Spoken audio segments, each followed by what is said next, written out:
I'm Dan Ackerman, and we are here with Apple's new 15-inch MacBook Pro. Now, obviously, the Pro has not gotten as radical a redesign as the 13-inch MacBook did.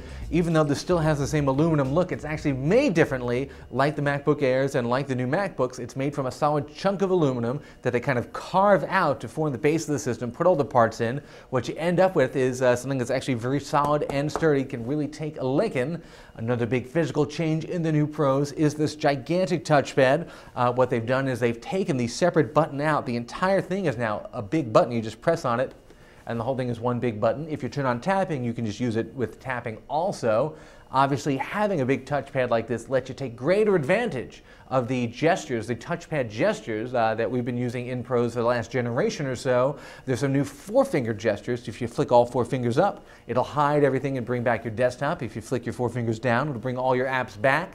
And if you take your four fingers, flick them to the side, you can then go into the app switcher and jump between applications. The displays are now covered with edge-to-edge glass like this. Makes colors very rich and deep, but some people say the panels can get just a little bit too glossy.